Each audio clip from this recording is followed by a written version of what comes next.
Hello, friends, and welcome. I'm Fioraliz. And I'm Joe. Thank you for joining us this week on the Esoterics Podcast. Hey, Joe. How are you doing? I'm super good. How are you? Doing well, doing well. I'm very excited for today's episode. What's going on? Yeah. Planning for the retreat.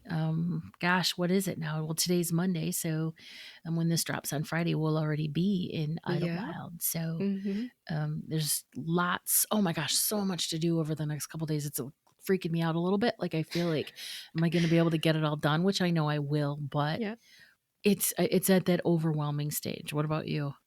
Yeah, a little bit. I just realized I have to take it just one day at a time, Yep. plan out, make a list, and Yes. that's it.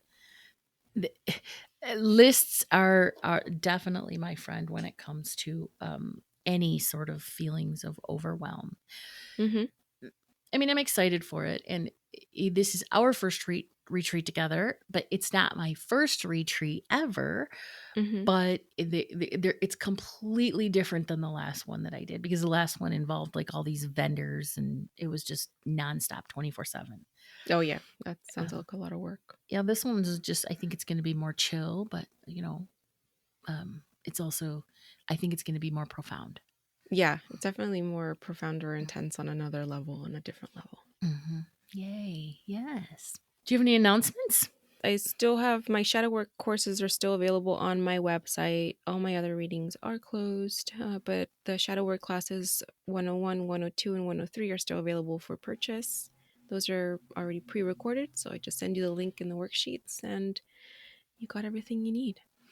Yeah, it's important. You guys, pick up those courses from her, because right now, especially, we're in Scorpio season, we're in November. Shadow work is huge, and all across all platforms, all of the intuitive messages coming from psychics, mediums, astrologers, numerologists, channels, all of them. The focus is on shadow work, because November and December sort of show you what Mm-hmm. is in store for you in the following year. So Yeah, I'm excited about um, 2022. me too. Yeah. All right, what are we talking about today? Now, today we are going to talk about my passion project. We've touched on it in a couple past episodes, but this one's going to be a little different. We're going to talk about the other side, life between death and the rebirth, the process of rebirth. So we're going to get into it. Yay. Okay, but we're going to do it in a different way, because Okay. seriously, there's so much. This could be a podcast that just focuses on life on the other side. Right.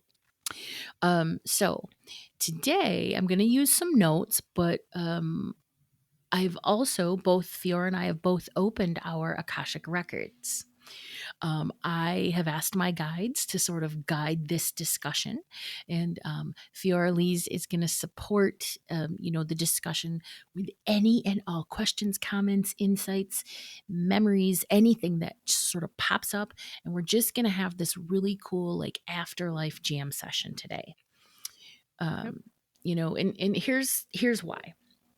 Because helping others navigate their next life choices and write their soul blueprints is my quote unquote job on the other side when I'm in spirit. Mm-hmm. So a lot of this is just this knowing that is sort of validated from, reading, like research from authors, and, you know, all of my different client sessions, and also reading books and all that stuff on like past life regressionists, hypnotherapists. That's always really cool.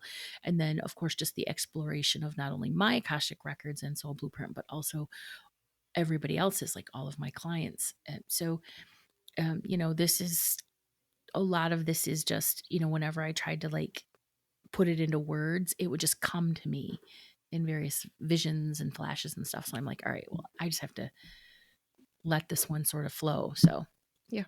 that's how it's going to be a little bit different today. Great. All right. So in past episodes, we've sort of briefly touched on what it's like in the afterlife. Yeah. What are those sessions that we? So we had during episode 9, if anybody wants to scroll back and take a listen to these either for the first time or maybe again. Episode 9 was soul groups, soul families, and soulmates. And episode 10 was star seeds and star children. Okay, and that's the one where we talk about soul age and all that stuff. Yes. Yeah, yeah. Okay, we'll touch on that. So, like I said, we briefly touched on what it's like in the afterlife, and this week we're going to look at it in different phases or from different perspectives. Hmm. So, at our truest nature, we are spiritual beings, right? Our life as humans, it's often been described as like playing a role in a movie. Yeah. Living each life as a different sex, a different race, a different culture, a different family, a different role. Yet, we have these like deeply rooted memories of past experiences that sort of lie dormant just beneath the surface of our subconscious, and they're ready to be remembered and integrated at the perfect moment. And I always feel like it's divine timing and divine order. All right, but right, where do they come from? What happens in the time between our current lives or our incarnate lives, and when we dwell on the other side in spirit, as Hmm. pure energy and light, and that's what we are. So, what happens to us after we die? What is the process? Hmm. And there's a lot. There's a million different ways we could go. So, again, I'm just going to let spirit guide this.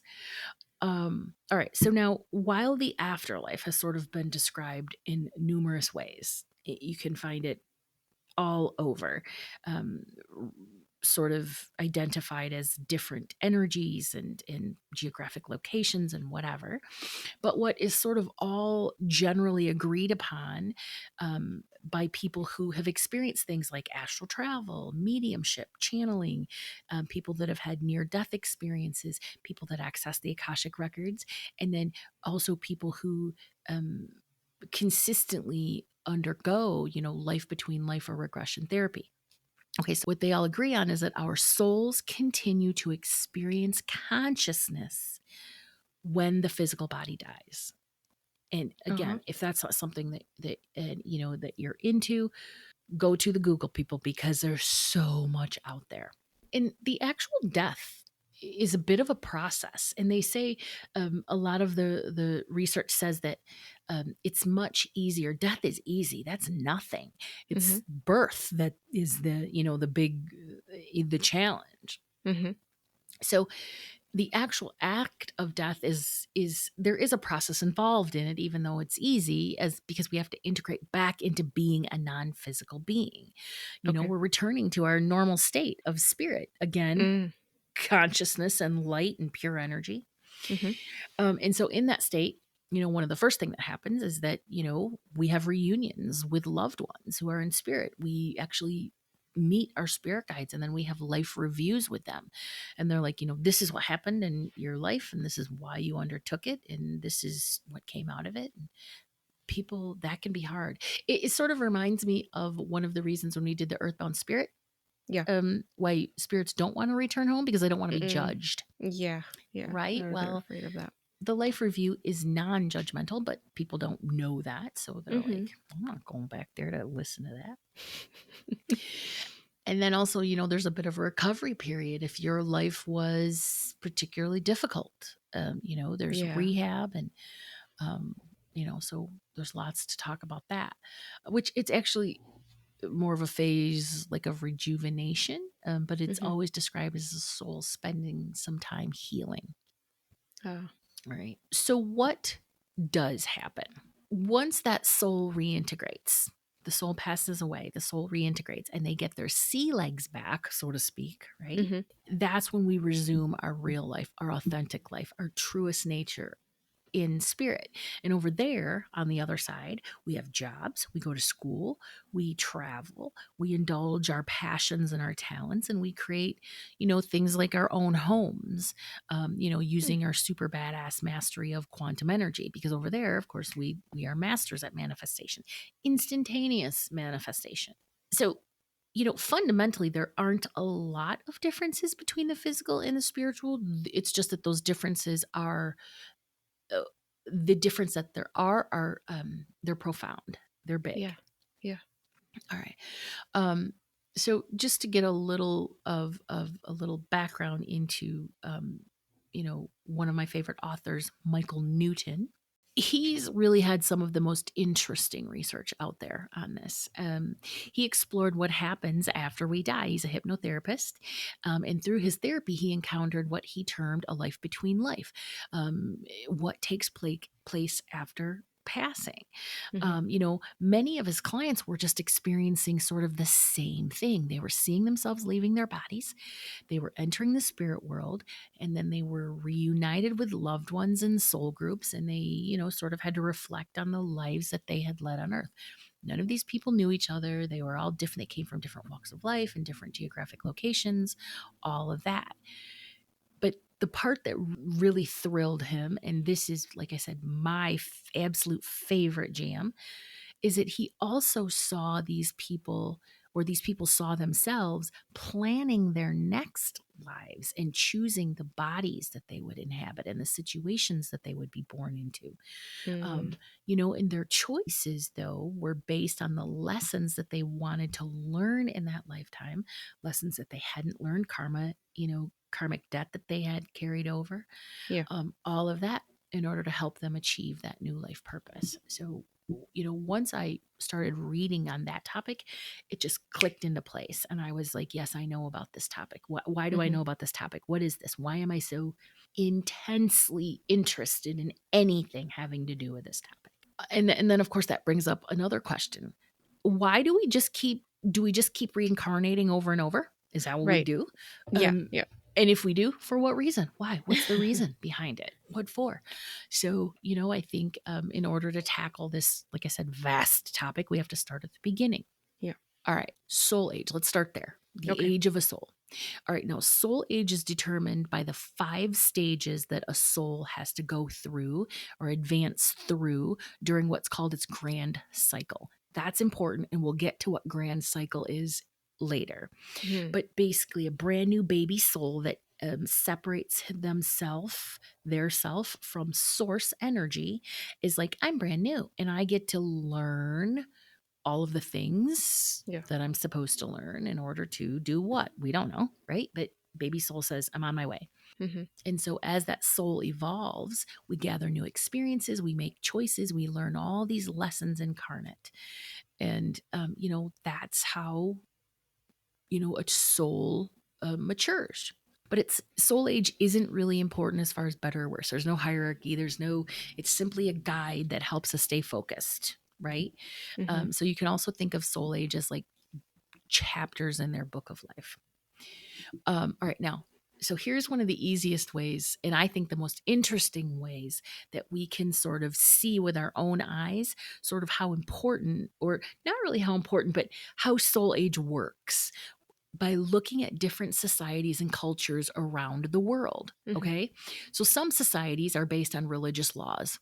And how do they enforce those laws? Like corporal punishment. Boo, right? Hmm. Boo hiss. In others, well, even America, right? We have the death penalty. But Yeah. in others, it's more predominant or prevalent to acquire wealth and power and global domination. Like then in those smaller regions, they still exist at like the level of hunter gatherers, like tribes, and Okay. all of those cultures exist on this earth, Hmm. and they are there for a purpose. A very highly evolved soul, it's going to be very rare that they're going to go to one of those tribal communities or smaller regions. Okay. All right. So, as I mentioned before, each of the 5 soul ages consists of those 7 levels, and those are infant, baby, young, mature, and old. And you can check out one of those other podcasts to get into those. But I do want to touch on, how they sort of how we can recognize those Mm. or recognize ourselves like, well, what soul age am I? All right, so the first one, if you start with stage 1, those are the infant souls. They begin, basically they're looking for human survival. They're trying to learn human survival. Those are more of the you know where they incarnate near the equator, where there's less frigid conditions, right? They can Uh-huh. thrive without modern shelter, like Ethiopia, New Guinea, Cambodia, and they really rely on their instincts to navigate life.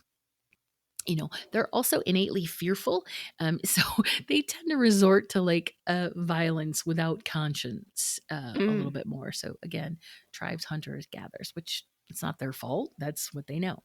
Yeah. Then, after 7 stages or 7 phases, we'll say, of being an infant soul, because it's one through, there's 7 stages of each.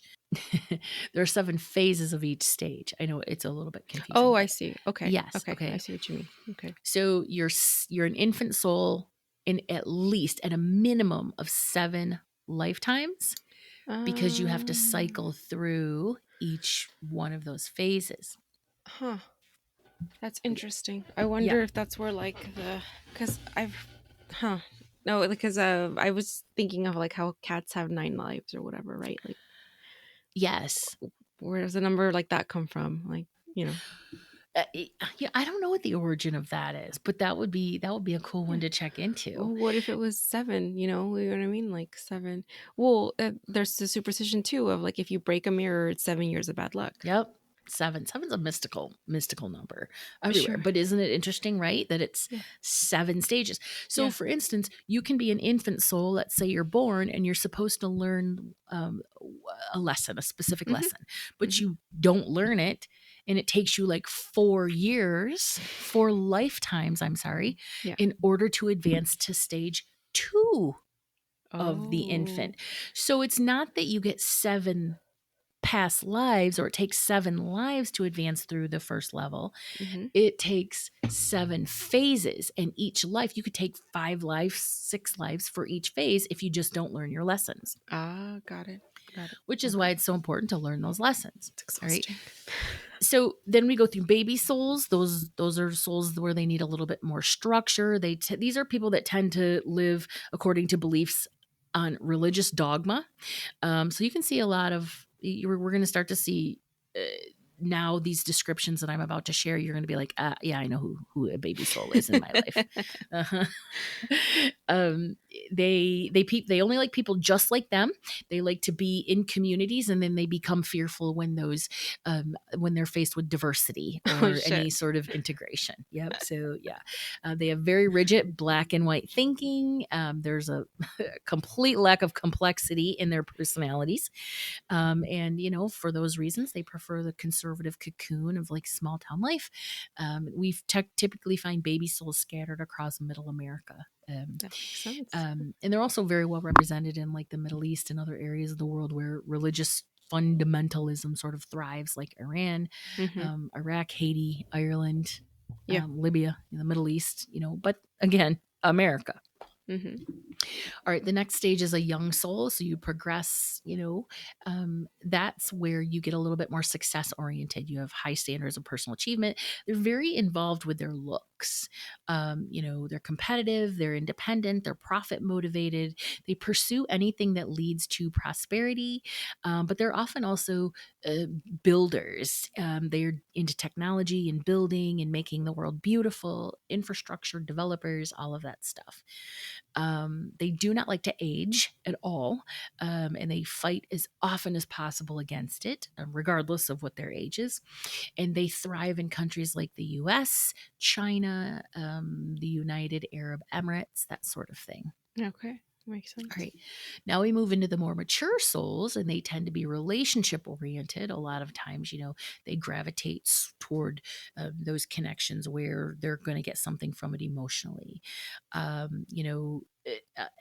Mature souls are the empaths of the world. They can feel this sort of intense energy.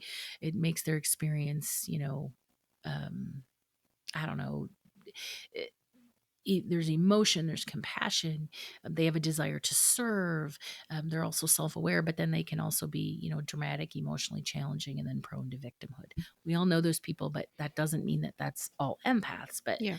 mature souls, they have challenges as well, right? Right. It's just because you're a mature soul doesn't mean that you don't have challenges. They tend to prefer incarnation in European countries like England, Austria, Italy, and Poland. I'm not sure why. Like, I think maybe because those are the older European Right. countries and they've been around more, and they do tend to be a little, well, not all of them, but some of them tend to be a little more progressive than definitely here in the Sure. US. And then that last one is stage 5, Old Souls.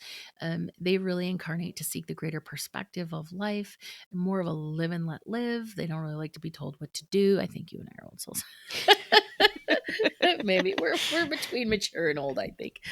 Um, it also, what's interesting too is that they tend to be a little bit lazy. I don't think that it's lazy that they don't do anything. I think it's they're more like, I don't really want to spend all my time doing all this work with no reward. I want the reward, because old souls know, Mhm. like, the working and toiling, it's a human concept. It Mhm. doesn't matter in the end. Mhm. um, they tend to be more comfortable in progressive countries, like I talked about earlier, like Iceland, Holland, Amsterdam, Switzerland, Finland, Czechoslovakia, that sort of thing. Mhm. All right. So you can look at all of that and go, okay, um, Joanna, what does that mean with being on the other side?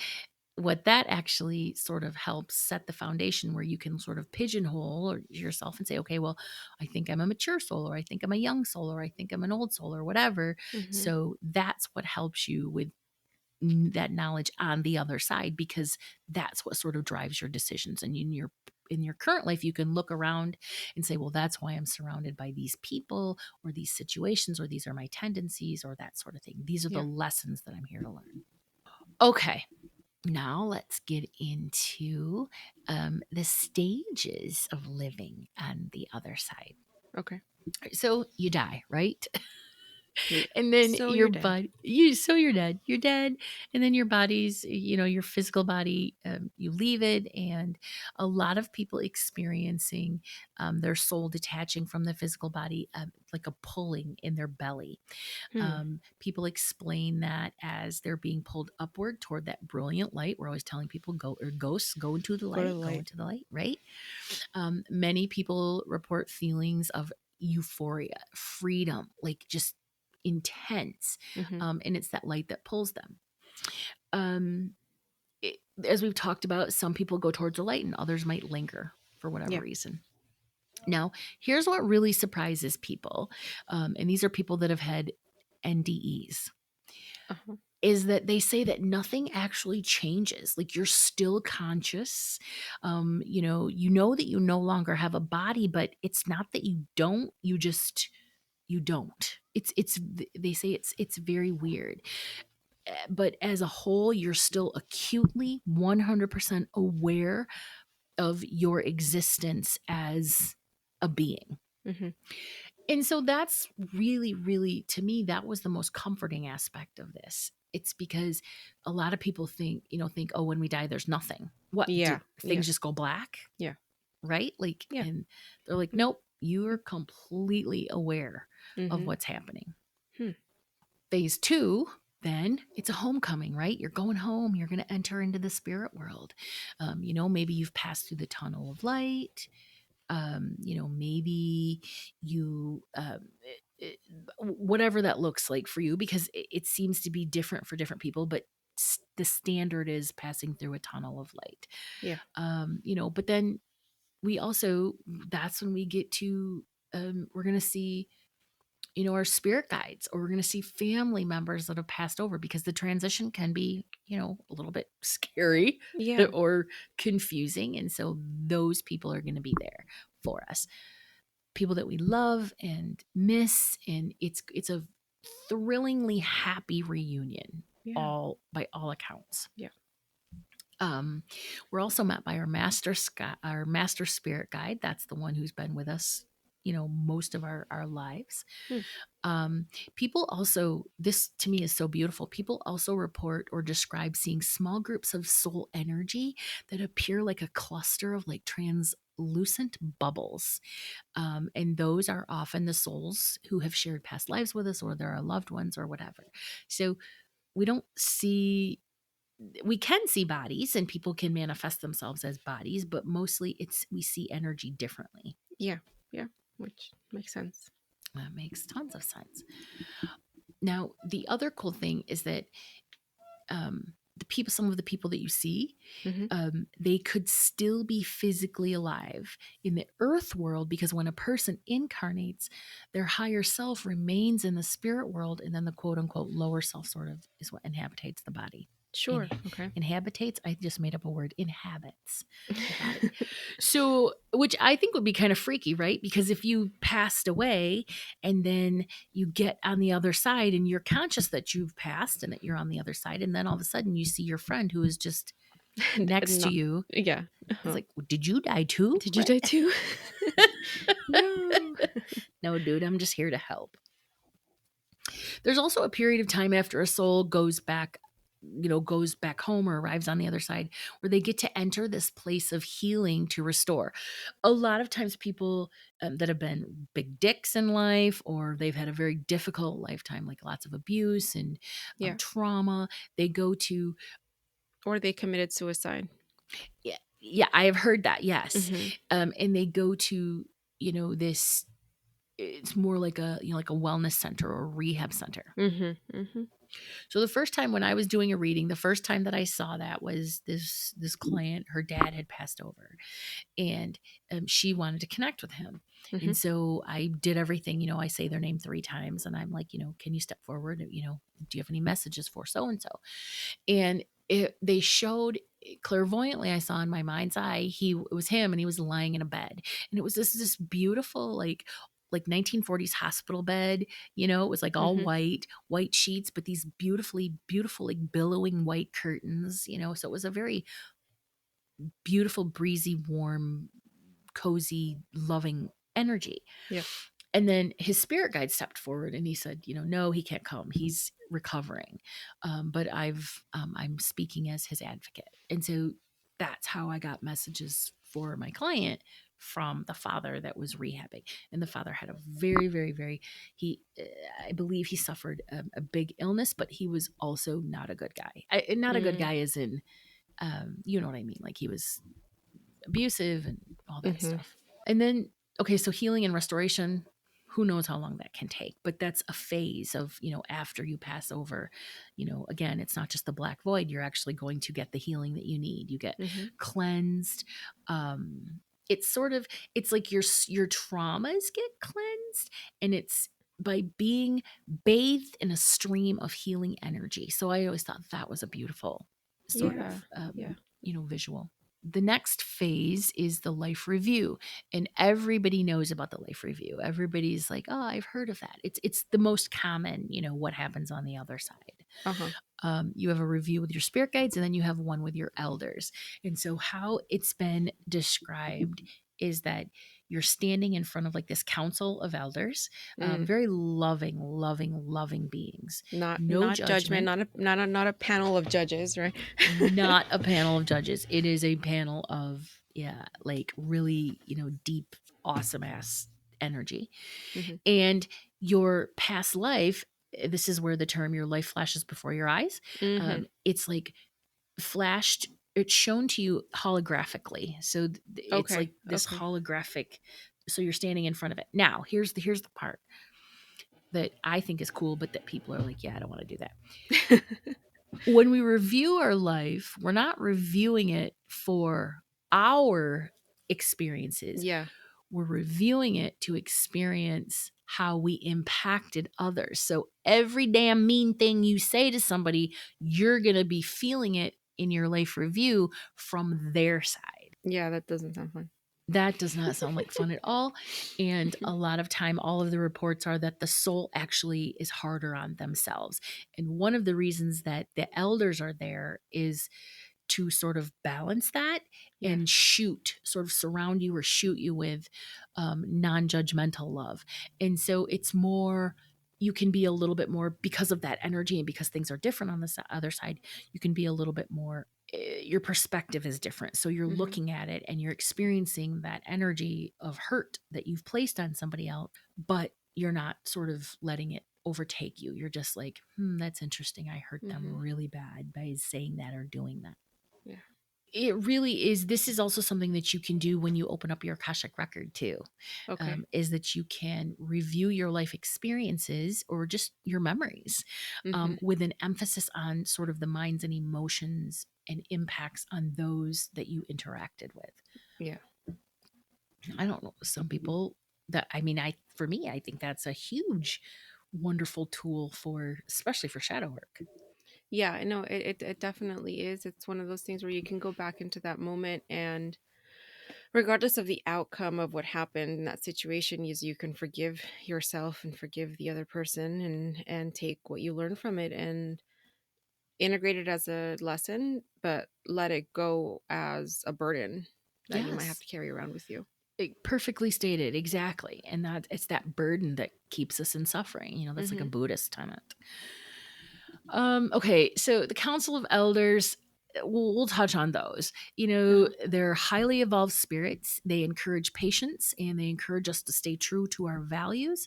They never admonish us, they just accept that the most challenging path for us was walked down, and then they want you to refocus and move on. So, a lot of times we like to beat ourselves up, and we can use this sort of advice in our current lives right now. Whenever something happens and we beat ourselves up, oh, why did I say that? Why did I do that? Why didn't I have better emotional control? It's just acknowledge that, listen, I just walked down probably the most difficult path. I chose the most difficult path Mhm. because now I'm struggling with those emotions. What, like you just said, what did I learn from this? How can I move on? How can I release this? How can I forgive myself?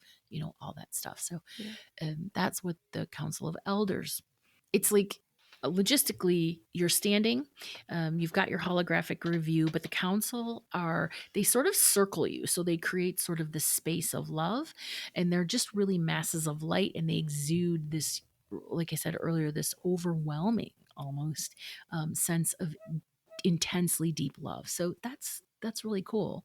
Yeah. And then when we're in their presence, that's when we experience those, previous lives all over again, but or our just recent life all over again, but with Yeah. crystal clear clarity.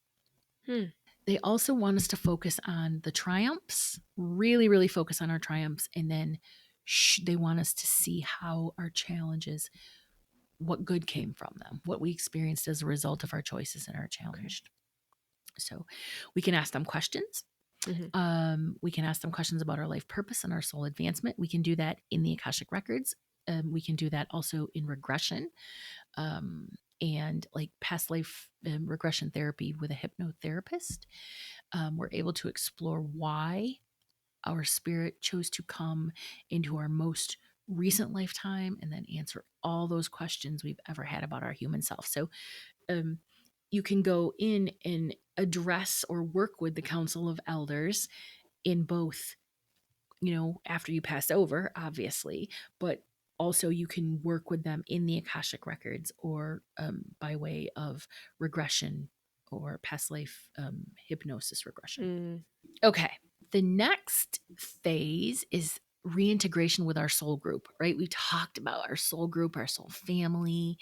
After the life review, that's when we get to really join our friends. That's when we're sort of sent back to our life. Mm. That's where we meet all of our people. Everybody's on the same soul evolutionary level, okay, within your group. And it's my understanding that when you're first separate from source, when you're a brand new infant soul, Mhm. all of the infant souls, let's say 6 or 7 separated, and then you go into your soul group, or I'm sorry, your soul family, soul group, there's a difference there. Mhm. But you always are in the same soul family. Now, if you advance, I'm just going to say, quote unquote, faster. If you advance through all of your soul ages and your soul, Through the stages, phases. Mhm. Mhm. yes, faster than the people in your group, that you don't leave them. Mhm. You actually take on the role of teaching, or you also, you start to take sort of excursions to, different dimensions and with different groups, that will, so that you can continue to evolve and grow, but you're still connected with your soul I family. see. Okay. Yeah, which I thought was so awesome. Like, oh That is, yay. yeah, that is cool. And that soul group, or soul family remains consistent from lifetime to lifetime. And then once that group is formed, they don't typically add new members. Of course, there's Mm. um, a you know um, exceptions to everything, but you know, and of course, the biggest question is, how do I know? Right. Right? Like, how do you know?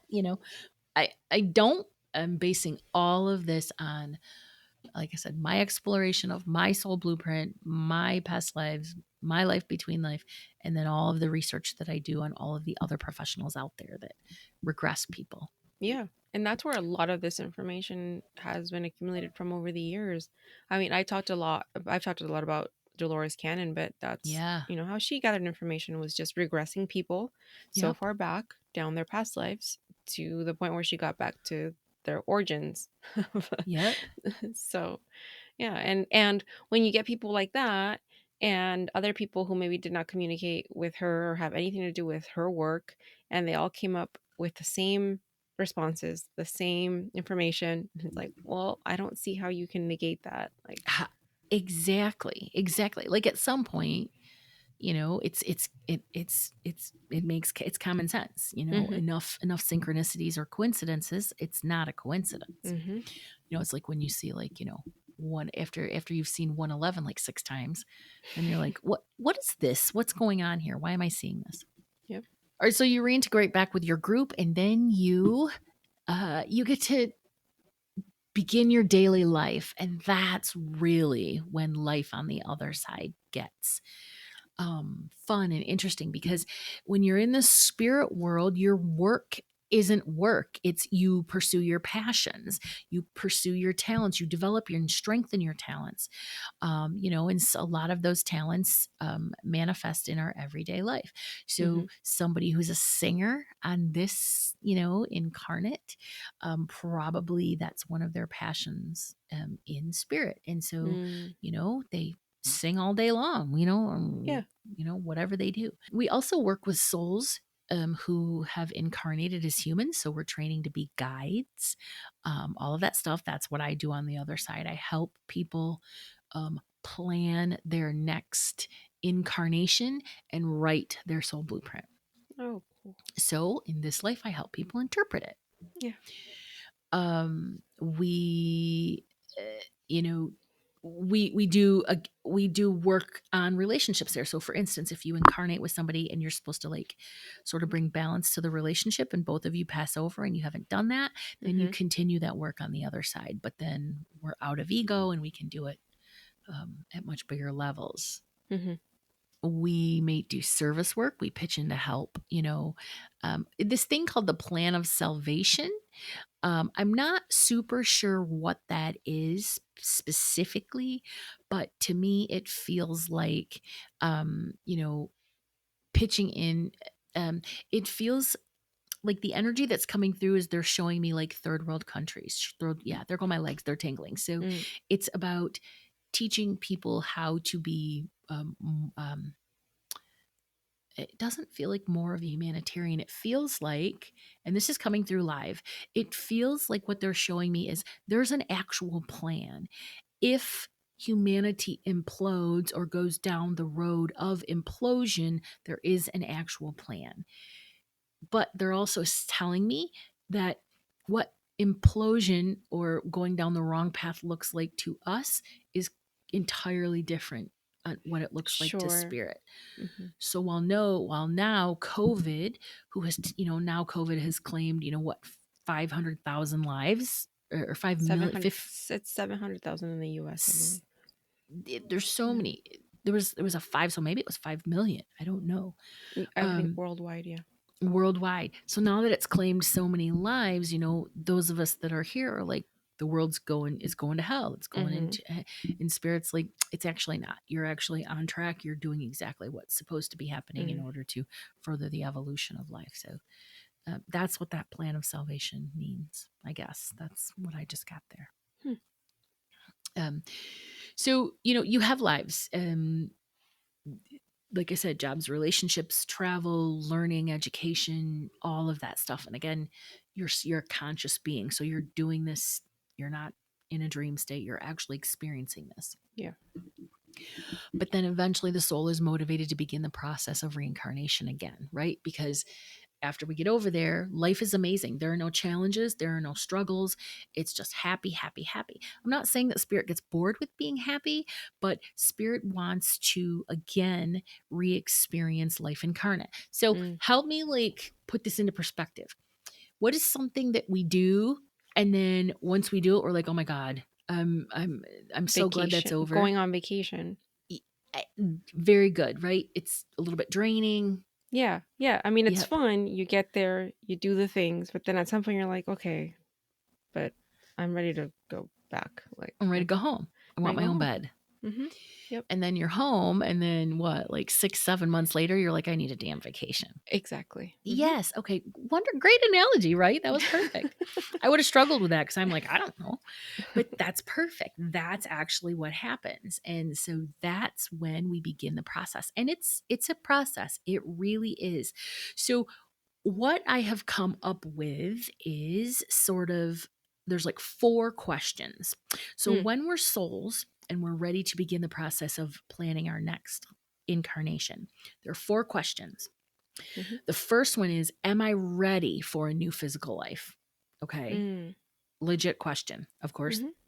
The second one is, what specific lessons do I want to undertake to advance my learning, my development, my growth, my spiritual path? Yeah. Third question, where should I go? Where do I want to go? How do I do this?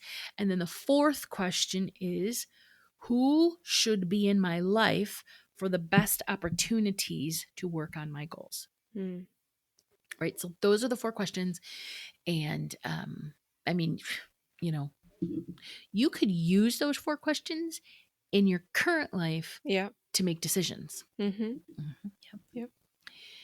So then we move into phase 7, the actual next life selection process. This is the biggest process. This is the longest process. It might actually just be the fact that it's the one I know the most about. And so that's why I have the most information on it. Okay. All right. So the question is, what experience do I want next? Because here's the thing, many souls, they don't want to leave, right? The other side, they're there, so to go back and to experience, pain, suffering, injustice, and all of that stuff, they're not keen on it. Mm-hmm. So there are those we just talked about earlier who are ready. They're ready for their next incarnation, but that there also are those that are like, yeah, I don't want to do that. Sure. And that's when spirit guides come in and they're like, listen, if these are your goals and this is your plan, these are your soul goals, then probably the best choice for you is going to be a life on earth. Yeah. Yeah. Because there are a lot of reports, I guess, that souls consider Earth to be like this, wild, wild west. Like, why would you ever go there? Like, oh my God, you're going to do Earth? Because it's such a dense, difficult 3D existence. And I've read that there are other planets, and also I got validation on this one that there Mm-hmm. are other universes and solar systems and planets that are similar to Earth, but that are not as difficult. So Yeah. it feels like if, we really need to congratulate ourselves because we're like, Yeah. PhDing down here. Yeah. That there are some, I don't know what you want to call them, universes exist. I don't know, whatever.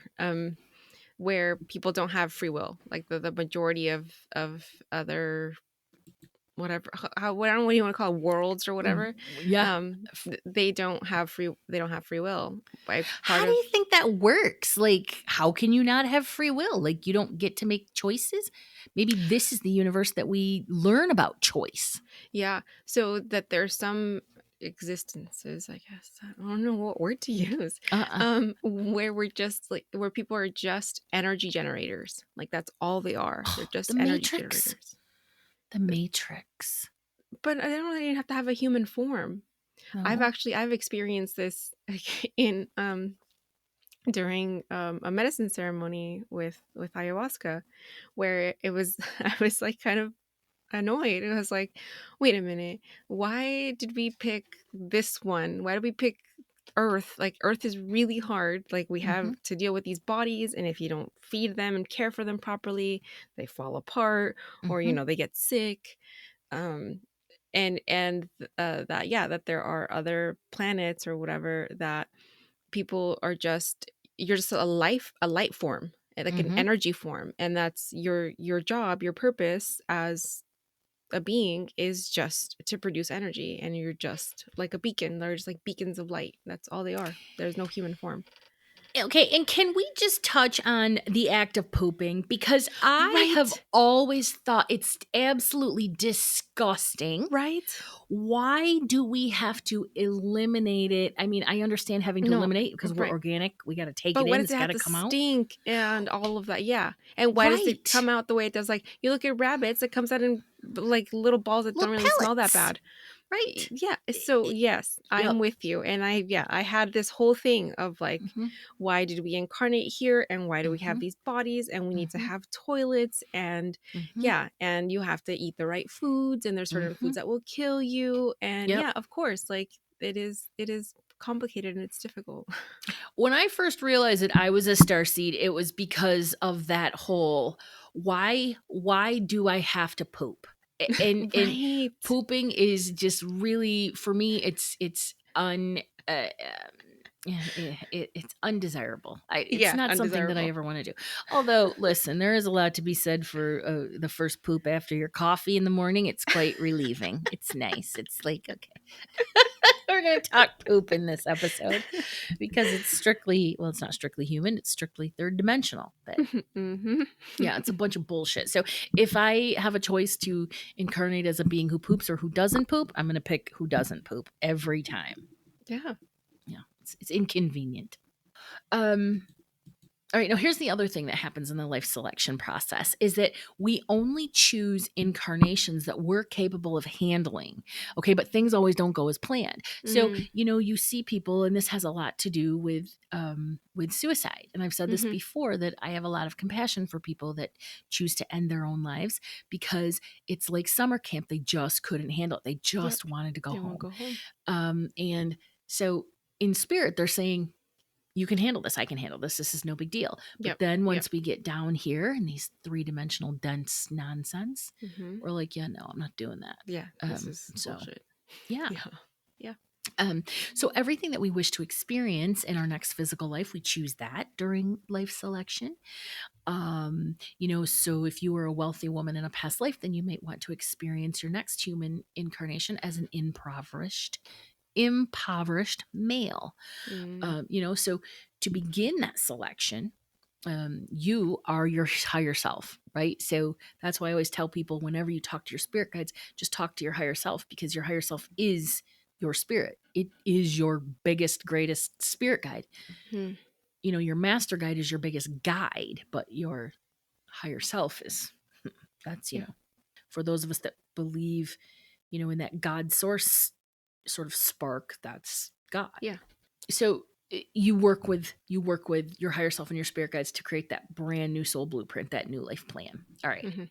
So it's just as there was sort of a debriefing interview when you returned home, there's also another one to sort of help determine your soul's readiness for rebirth. Mhm. And that's why those 4 questions are so important because you have to have answers to those, or else your guides are going to be like, yeah, dude, I don't think you're ready. Like, you Yeah. need to stay.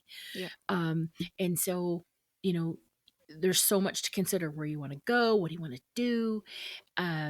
They also can sort of, in that amazing quantum energy, you can sort of watch like a movie trailer and get highlights of certain possibilities and choices. So if I incarnate as a man and I live in this place and then I make the choice of this, what are the potentials and possibilities? And that, sort of that Akashic um, hologram will sort of show you and you can go, Um. yeah, that's gonna work. Mhm. Souls are reincarnating more frequently in recent centuries today, and we typically have at least 2 lives in the past century. I think more, but that's Okay. typically. We're not required to reincarnate, but we're encouraged by our spirit guides when the time is considered right. Divine timing, divine, all of that stuff. Mhm. So what we do is we go to that place of selection and we examine all the different types of life available to lead. Okay, now I've talked about us choosing a new body, the geographic location, and all of that stuff. All right, but here's where I geek out. Mhm. So in the life between life process, and this came through as a channel, Uh-huh. we use astrology and numerology to pinpoint the exact date, time, and geographic location that we want to be born in. Huh. So we learn to identify those planetary positions, the lunar phases, the astrological events, eclipses, and retrogrades, and all of those things that we're going to need in our life in order to help us carry out all the details of our life plan. So we use astrology and numerology to do that. Mhm. Now, as I was typing up these notes for the show, and that was actually this morning because I'm like, I got to add more. I got to add more. I was getting the sense that there were also other sort of more advanced methods of next life selection than just astrology and numerology. Yeah. And I was sitting there and I'm like, there's more, there's more. And all of the sudden, the words Vedic astrology, I don't Oh, know if that's how yes. you pronounce it, Vedic. Vedic, it Mhm. came up and I heard those words and I was like, well, I don't know what that is, spirit. So you know what I took to the Google, Mhm. and this is, you can't make this shit up. Yep. It said in the earliest days, Vedic astrology was used to determine important dates for sacrifices and rituals. All Mhm. right. But Mhm. over time, it became increasingly personalized, and people started studying its planetary movements in an effort to understand their own destiny. Mhm. So it's related to these ancient Indian practices, yoga, Ayurveda, all of that Yes. stuff. And it offers us a guide or a roadmap to a better understanding of uh, our physical, our emotional, our spiritual, and our monetary experiences, right? Our life path. And so Vedic astrology is based upon one's individual karma, Mhm. karmic debt, past lives, and it tends to provide insight into our personal dharma, which is our life path. Hmm. And then it can reveal our innate gifts and challenges. So that just goes beautifully with um, uh, uh, specifically life path and soul blueprints, numerology, but then it's the foundation of astrology. So Yeah. I was really blown away when I was like, oh my god, Yeah, that Vedic, is yeah. so cool. Mhm. Have you studied Vedic A little astrology? bit, a little Yeah. bit. It's very different. It's very different Yes. from the, the stuff that's Western more astrology. Western. Yeah, yeah. And I believe the calendar is a little bit different. Yeah, Yes. there's a lot of moving parts to it that are different, but it's more ancient.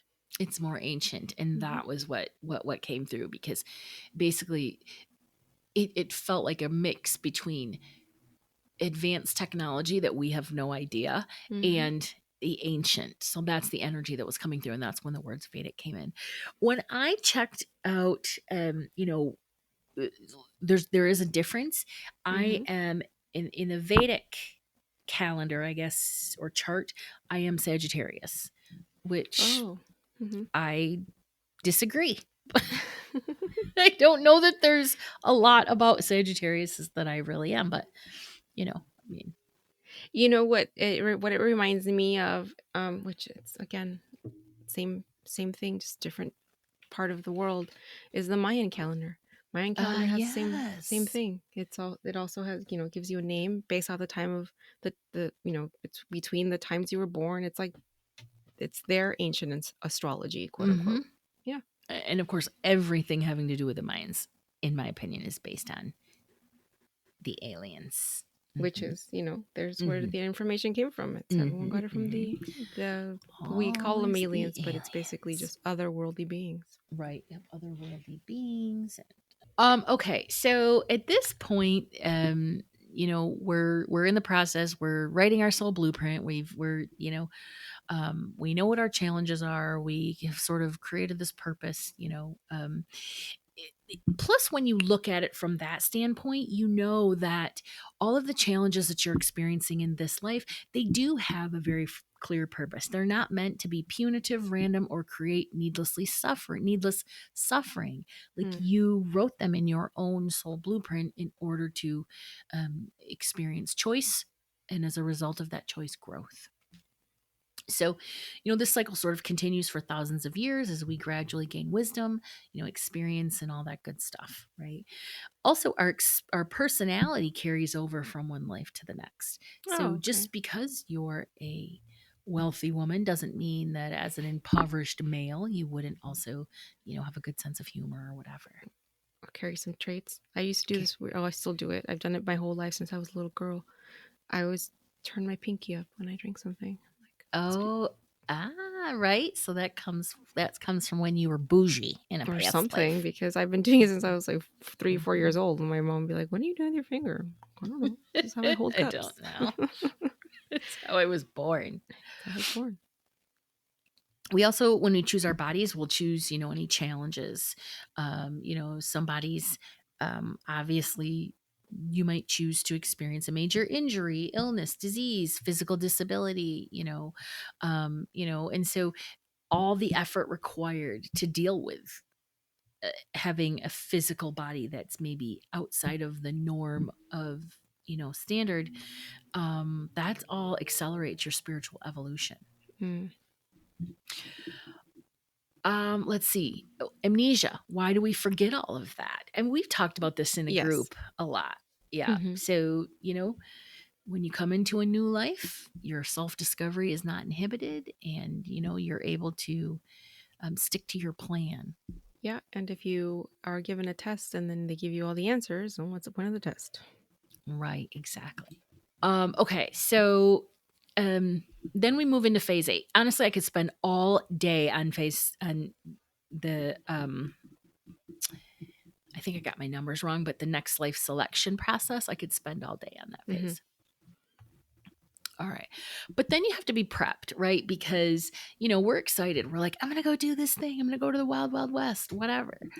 But you have to be prepped, because now that you've chosen all of those things, including your astrology, numerology, the lunar phases, all that stuff, now the synchronicities, they all have to be planned to ensure that those you take certain steps in that life at certain times. For example, if you choose to be in like a relationship with someone at a certain time, you might plan to see a symbol, right? A cleat-on or something like that. It's an object, a spoken phrase, maybe some music. And when those appear, when you first encounter this person at the soul level, the subconscious level, you know that you're exactly where you're supposed to be. This is really when our spirit guides step in, and then they help assist us in this preparation. And now, like, whenever you might hear me say, ask your spirit guides for help. Okay, spirit, I'd like to experience this thing next. They're the ones that are behind the scenes, sort of making everything happen. They're just activating those symbols, those synchronicities, those plannings, those meetings, those cladons, all of those things. So then once you get all that worked out, then you have to meet with, you have one more meeting with the Council of Elders. And then Hmm. they're just sort of like, it's like parents sending you off before college. They're like, now, remember your goals. Except you're going to forget them. Right? Remember what you're there to do. But you're not going to get to Okay. remember. Right. Exactly. Like, what's the point? Like, why do you have to, like, give me that? Why can't I just leave me alone? I'm growing up, whatever. This is like, good luck. Hmm. So they get their coaching right before their new life starts, and then the next step is rebirth. Man, rebirth is profound. The soul returns inside of a baby. It's like I said, every sort of text says that it's so much easier to die than to be born. So the return sort of flight, you also experience that tunnel of light. Hmm. And but the transition is faster. Like, your consciousness is in spirit one moment, and then boom, next moment you're in 3D, and so it can be really confusing. So there is integration required. That baby's coming from a state of all knowing, right? So it needs to mentally adjust to, those surroundings and the fact that it's now a physical being and it's stuck in this hot Little tiny. little, yes, place and can't breathe. And it's got, God knows what jammed down its throat or whatever. Now, there are different stories when it comes to, the baby in womb. Yes. Some sort of, there's a word I'm looking for, but some say that we can go in and out at will. I believe this. Mm-hmm. This is the one that's always resonated the most strongly with me. You can go in and out at will. You go in, you connect with the mother, create that connection. That's when babies kick, they move. It's all about giving the mother the experience. This is right now coming from spirit. It's all about giving the mother of experience of connecting with that life force inside them. They also want the mother to understand what a gift it is in order to be able to give life and create something from within. Ooh, Beautiful. that was a channel, guys. That was cool. Um, and so I'm completely thrown off now. I'm like, got to look back at my notes. Yes. So you were Um, saying that they can come in at will. They can come and go at will. Yeah, thank you very much. The soul can move in and out of its body until it's time for the birth of the baby. Mm-hmm. Now, some people think that the baby comes at a certain time and just stays in there the whole time, but it, it's consciousness. Consciousness can come and go, and the higher self, remember, is on the other side. So Mm-hmm. And it it, can never be destroyed. it can never be destroyed. So if that energy and that consciousness is in just the mom, Mm-hmm. that doesn't make sense because the higher self is always on the other side. So Yep. Yep. it's really, my Capricorn brain is like, that's not logical. Mm-hmm. My And the my way that Spock Dolores brain. Cannon explained miscarriages is that sometimes the energy of the baby and the mother just aren't a good match at that moment. And so then it just everything just kind of flushes out like Yep. and then it's like, okay, we're gonna try again. And if that's gonna happen, they're gonna keep trying to come through. Yeah, because there's so many lessons. So take that Mm-hmm. miscarriage, right? So um, the baby can also change its mind at the last time. The baby can be like, you know what? Because again, we have free will. The Mm-hmm. baby can be like, yeah, no, I'm not doing this. I'm sorry, I'm not doing this. Mm-hmm. Sorry. And so then there's, if a new life isn't in the wings Mm-hmm. to take up that fetus and become that, then probably what happened is that the mother and the baby had a soul contract because the mother needed to experience, the atrocity Yeah, the of, loss. miscarriage or whatever. you Stillbirth. know Mm-hmm. Listen, don't come at me, because that starts people saying, why would they ever choose that? Why would we ever choose any atrocity? Mm-hmm. I'm not saying that we do, because everybody has free will, but that by that baby choosing to say no, it then created a situation, Mm-hmm. right? So I can't explain everything, Yeah. but yeah, But also release the judgment around it. You don't have to yeah, judge, you don't have to judge somebody else's circumstance. right. Or their ideas or beliefs or Yeah, their rationalizations. exactly. There's twins. How so one twin is born and the other one isn't at the last Mm-hmm. minute. I've had people come through in readings where they were twins in the womb, and their twin came through and said, "I'm sorry, I just didn't want to do it." And so that's always really, really cool. When they come through. So there's tons of reasons, but the point is that we have free will up until the point of being or born, and then even then we still continue to have free will, but. Hmm. The other reason that the baby comes in and out is because it has to integrate with the developing brain of the baby. And so, that's a really important thing. Um, the soul actually has an out if the mother is going to die too, or like I said, if it changes its mind about this incarnation, and another soul, if it's ready, can take its place waiting in the Yeah. wings. All right. So basically, after the birth, then the union of spirit and flesh, we'll call it, comes together into this partnership. And then the soul becomes the seat of perception for the developing human ego. That's why we say ego isn't a bad thing. Ego is there to help keep you safe. Yep. Because you have free will, you're going to make choices that do not support safety or common sense. So it's the ego's job to say. The ego's like the regulator. Yeah. All right. So basically you've departed the spiritual realm, you're born, and then the whole process starts all over again. Mm-hmm. Um, Now, how we bring intuition and spirituality and all that stuff into it is the fact that we're intuitive beings. Some babies are born to embrace their spiritual sensitivities, their empathic abilities, their intuitive abilities, and then at a very young age they remember who they are because that's been encouraged and nurtured.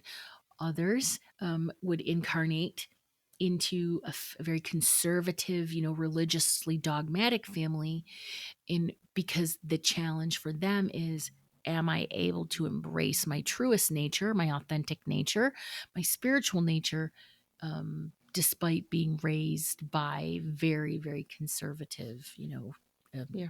you know, people. So again, there's we could talk about this all day long. It's a Mm-hmm. vast, vast, vast topic, but those are sort of the phases that you run through on the other side. So just know that when you die, it's not the end. It's actually your true nature, your true life, and then eventually you get the itch to, figure if dive into this earth life again, and then we plan it, and you come back and you start all over again. Yeah. So what I will do is I will link some cool books, some resources, just some sort of sources that you can go and you can do your own research. And I hope that it's you find something that sort of gives you those answers. Yeah. Yeah.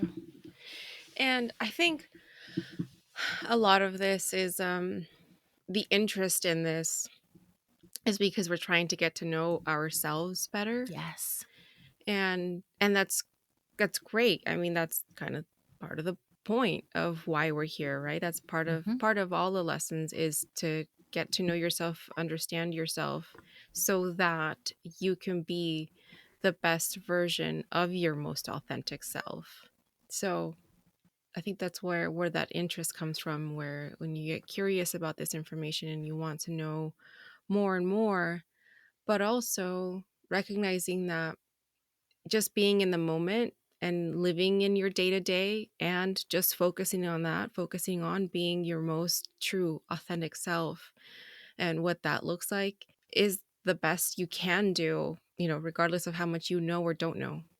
Exactly. Exactly. It's about self mastery.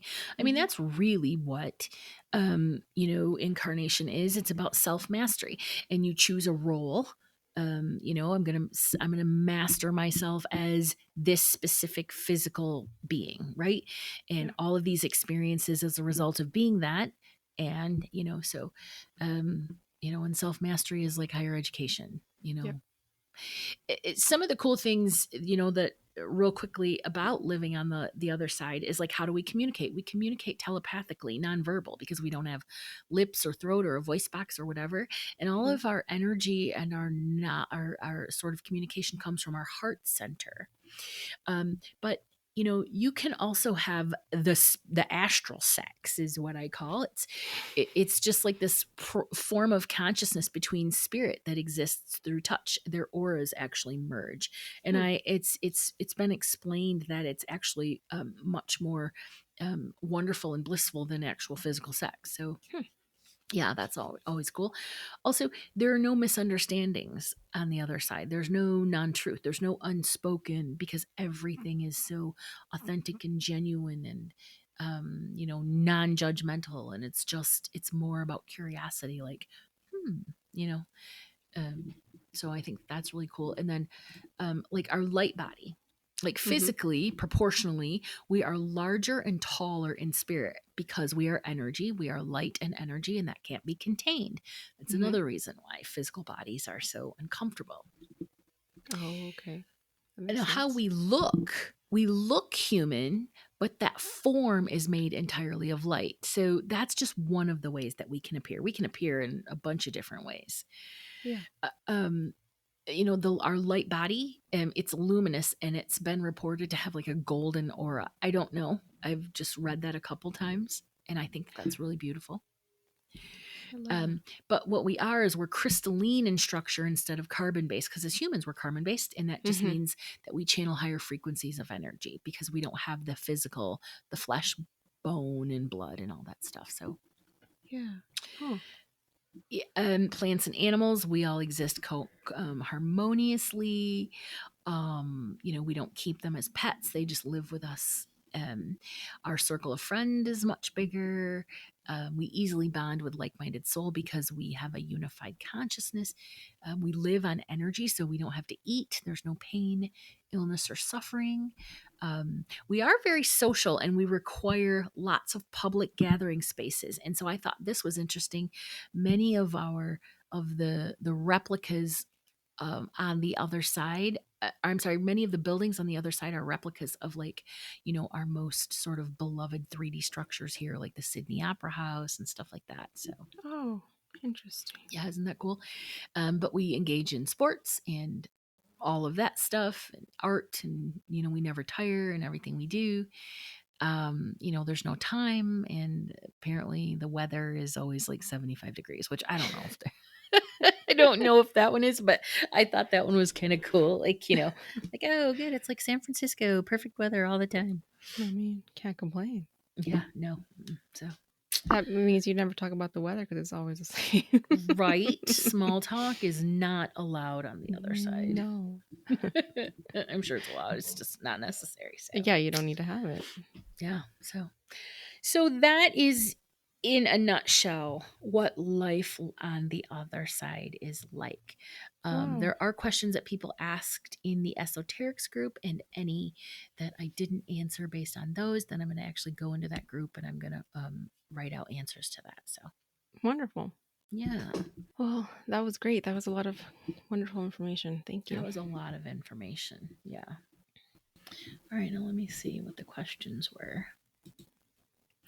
All right. So, one of the questions that we got from members of the esoterics group when I asked for, any questions about the other side, one of them was suicide, pros and cons. Okay. What do you think? I mean, I don't want to give anybody pros or cons about suicide. I don't think that's a way to look at it, but I I think, don't, right. but I I mean, don't either. I think I understand what they meant. Um, because I think a lot of us have this question because we lose people to suicide. It happens, and we worry that they're going to go to hell, or that they're lost, or that whatever preconceived notions we have around suicide, we're scared for them, and then also the pain that we're left with. Yep. Um but I think it's important to know that they're not in pain, that they're okay when there's no punishment for people when they commit suicide. They're not going to a quote unquote bad place. I really believe that whole idea of hell is a stupid human construct that we've put on people in order for them to be afraid of something. Otherwise, we don't have any faith in them that they're going to act right. I mean, 100%. me personally, as a human, I don't need you to, you know, scare me with hell for me to act right. Like, Right. but anyway, but I guess some people do. I don't know. I don't that somebody asked that question of like, how would humanity um, act if they knew that there were no consequences to any of their actions in the next life, or when they died.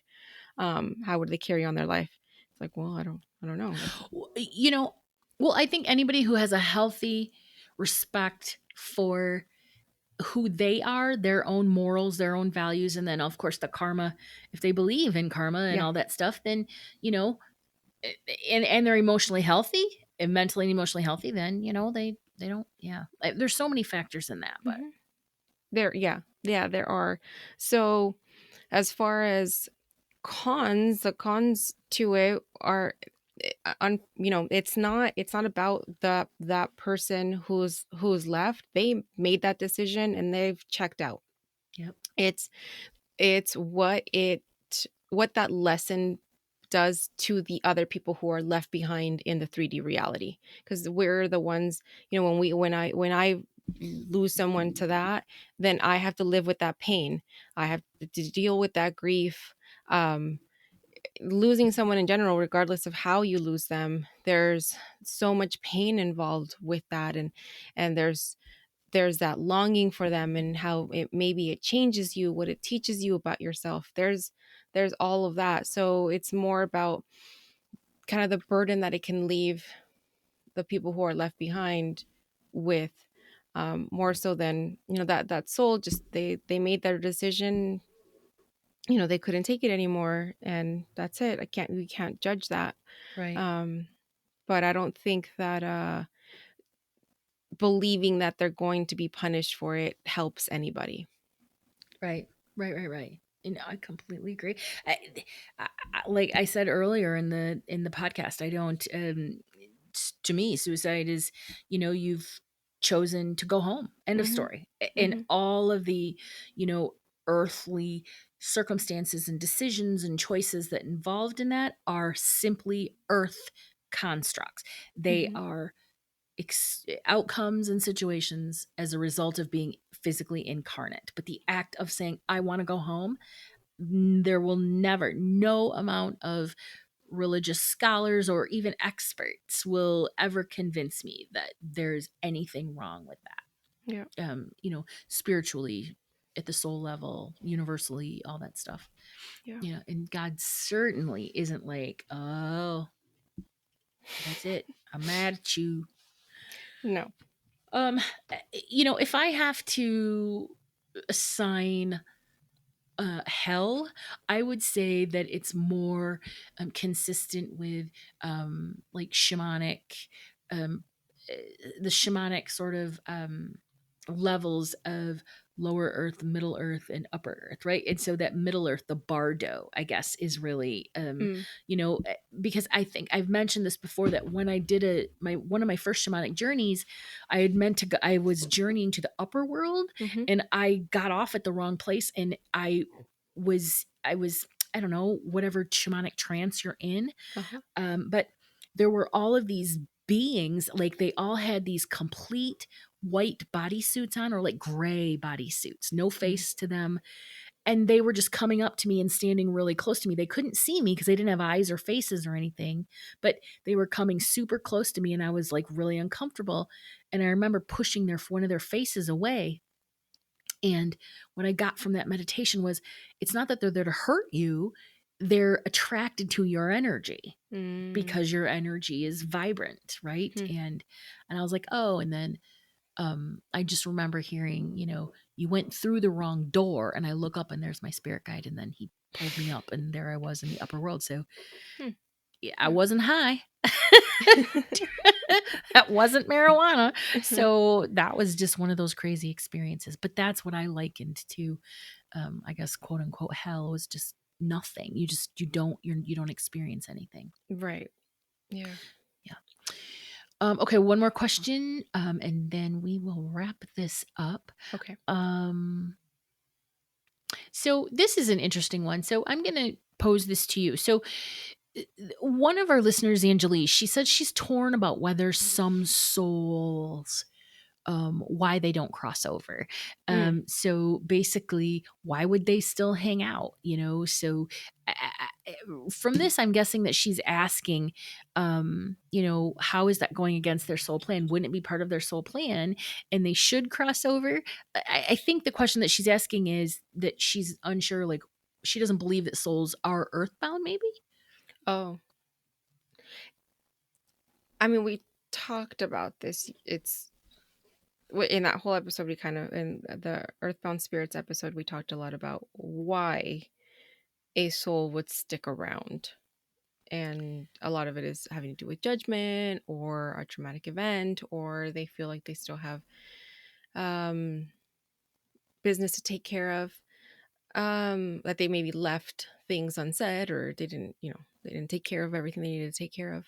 But as far as that part being part of their soul, of their soul's purpose or their soul blueprint, that's kind of, I see that's, it's a good question, but I do we, when we write out our soul blueprint, we're just writing it out for that specific incarnation. So then doesn't it no longer apply when you are no longer attached to that body?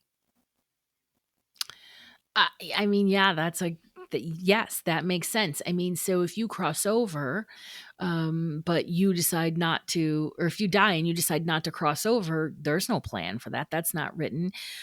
And I don't know that anybody's ever come through and said, well, the plan for me was just to hang out and be an earthbound spirit, No. you know?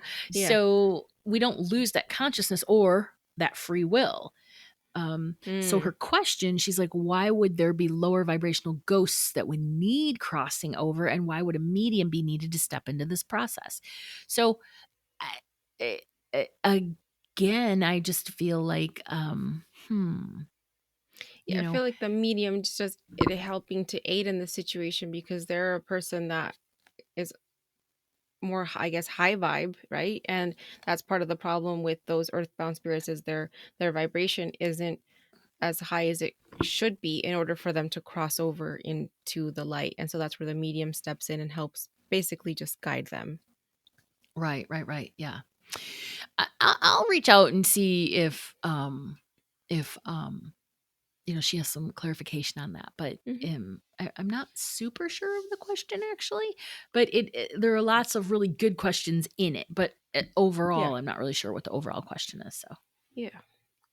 all right. Well, there's a lot, guys. Yeah. Thank you so much. It's been a great conversation today. Yeah, thank you. Thank you so much. And just a reminder, you guys can find us on all the socials under Esoterics Podcast, and be sure to join our Facebook community, the Esoterics Group, to hear firsthand about our services, events, and courses, as well as get intuitive development tips, card pulls, free meditations, and a lot more. Thank you for sharing space. Stay mystical, magical, and ready to do it again next week when we will be recording from. Idlewild, and we'll be giving you a wrap up of our Journey the Wild retreat. Yeah, so that'll be fun. So, no topic. You'll just sort of get to hang out with us and listen to all the good stuff so that Yeah. next time when we have our next retreat, you can be a part of that. Yeah. Thank you guys. Bye, guys.